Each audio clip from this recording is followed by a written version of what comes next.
여러분 안녕하세요. 반갑습니다. 구원을 의심하는 형제를 위하여 이런 주제를 가지고 한번 말씀을 드려보도록 하겠습니다. 구원 문제는요, 상당히 심각한 문제입니다. 그래서 구원 받았느냐, 구원받지 못했느냐, 나는 구원 받았습니다 이렇게 말하는 사람도 있고, 잘 모르겠어요 이렇게 이야기하는 사람도 있습니다. 그러나 이건 믿는 것도 아니고 안 믿는 것도 아니고 이런 사람들이 있거든요. 이런 사람들에 대해서도 좀 말씀을 드려보도록 하겠습니다. 우리 주변에 있는 사람들, 특별히 우리 가족들 가운데 믿는 것도 아니고 안 믿는 것도 아니고 교회를 나가는 것도 아니고 나가지 않는 것도 아니고 이런 사람들, 또 명절이 닥치면, 다시 말하면 크리스마스나 부활절이나 뭐 이런 때가 되면, 혹은 감사절이나 이런 때가 되면 또 가족들과 함께 또 교회에 나갑니다. 그건 왜 나가느냐 물으면 나도 믿음이 있습니다 이렇게 이야기하는 사람도 있어요. 가족들의 분위기를 위해서라도 나는 교회를 이렇게라도 나갑니다 이렇게 말하는 사람도 있어요. 그러면 그 사람이 믿음이 전혀 없을까요? 전혀 없다, 전혀 없지 않습니다. 그래서 이런 부분에 대해서 좀 생각을 해보도록 하겠습니다. 여러분, 의심이라는 것이 무엇입니까? 팩트가 옆에 있으면 의심이 생기는 거예요. 사실적인 것에 대한 확신이 없을 때 의심이 생기는 거거든요. 그래서 저는 이렇게 생각해요. 의심도 할 수 있는 사람이 있다. 다 하는 게 아니다 이렇게 생각합니다. 그럼 어떤 사람이 의심을 하느냐 이렇게 물어봤을 때 팩트, 즉 사실적인 것을 가지고 있는 사람이 의심을 하는 거죠. 그렇기 때문에 의심이라는 것은 팩트 옆에 자리를 잡고 있는 거예요. 여러분, 구원받은 사람이 의심도 할 수 있다고 저는 그렇게 생각합니다.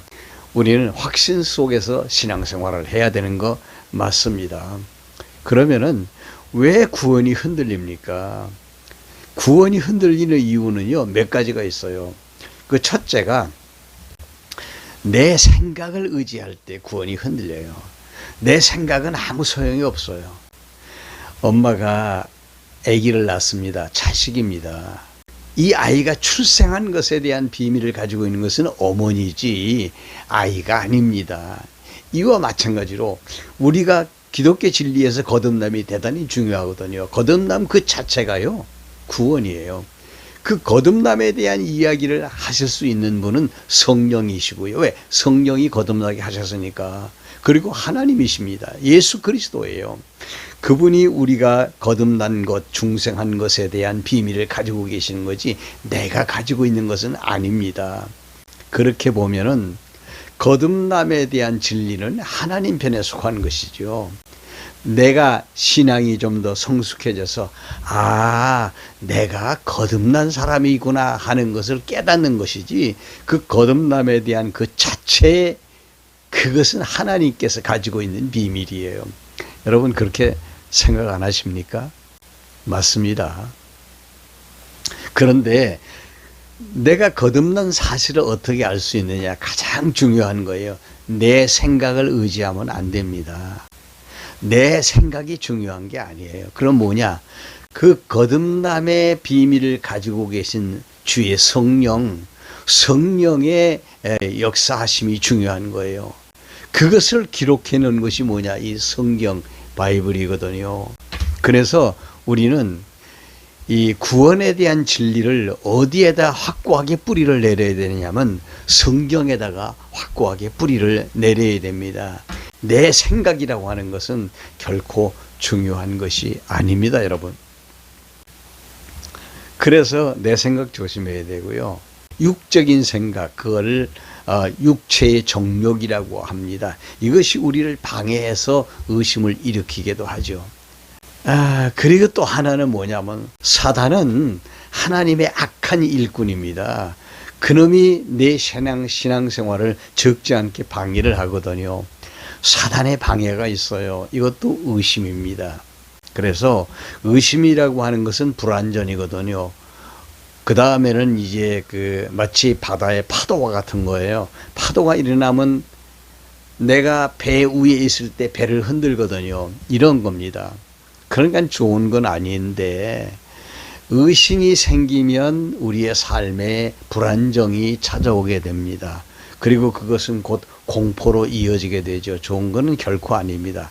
확신 가운데 신앙생활을 해야 됩니다. 그러면 제가 말씀드렸죠. 의심이라고 하는 것은 팩트가 옆에 있기 때문에 생기는 역반응이다. 그렇게 생각을 하시라는 거죠. 성령 받지 않고 성령의 내조하심이 없이 구원받지 못한 사람에게는 의심 자체도 생기질 않습니다. 왜?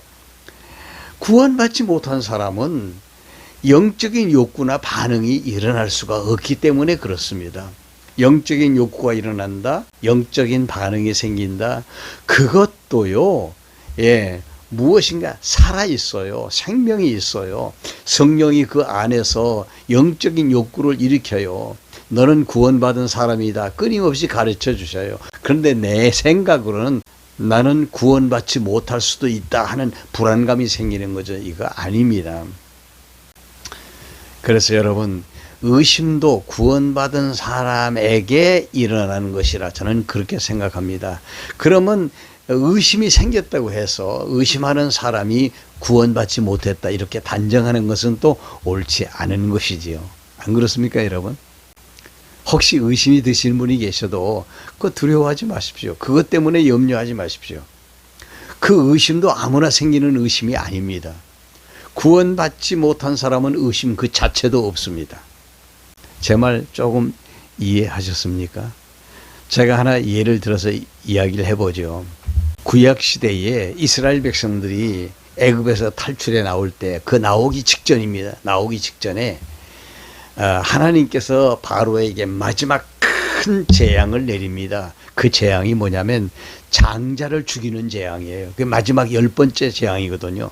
그 10번째 재앙을 하나님께서 애굽 전역에 쏟아붓고 이스라엘 민족들이 살고 있는 고센 땅에도 재앙이 미치게 됩니다. 마지막 재앙은.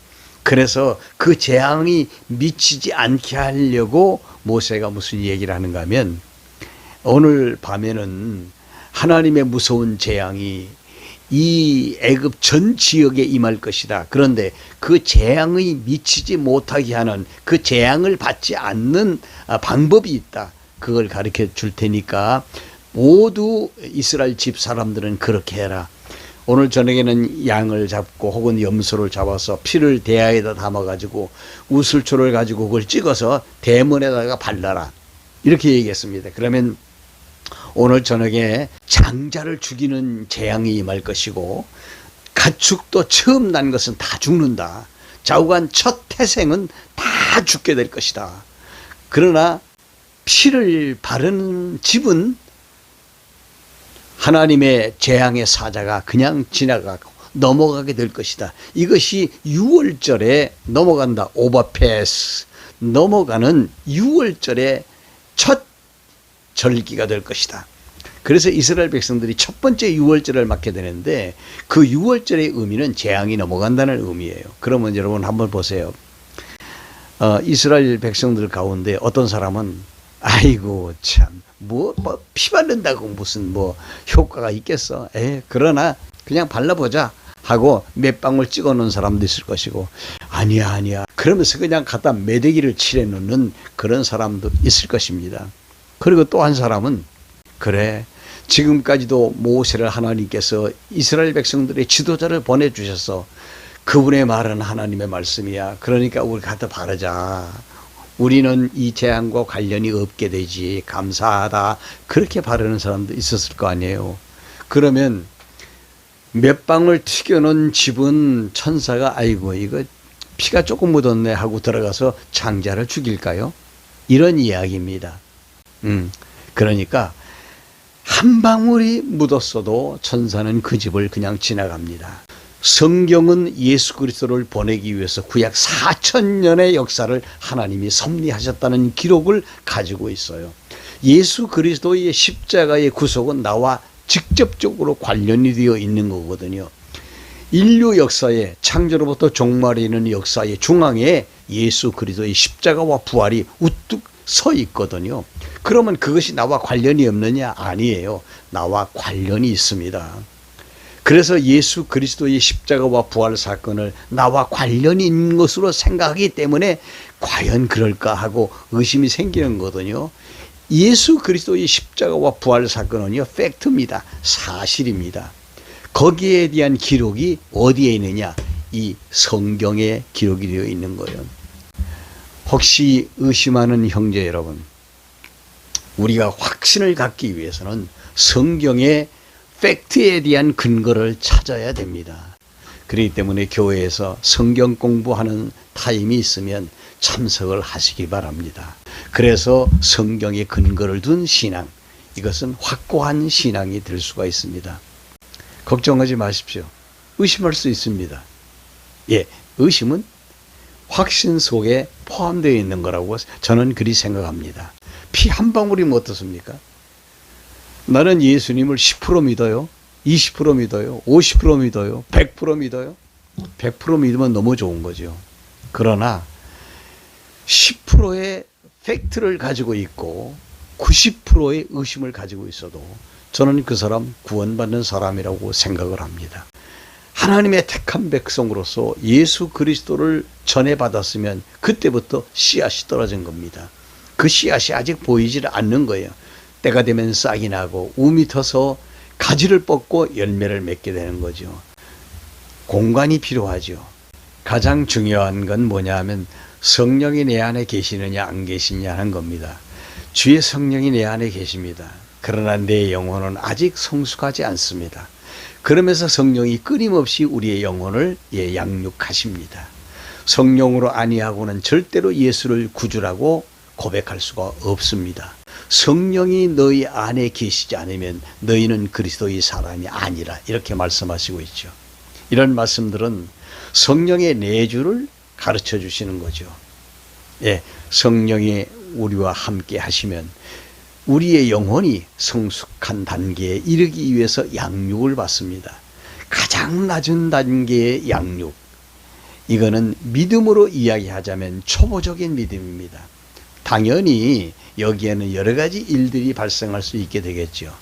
시험 속에서 흔들리는 일도 생기게 될 것이고, 여러 가지 어려운 일을 만나면서 거기서 주님의 도움을 받고 또 확신을 얻을 수 있게도 하시고요.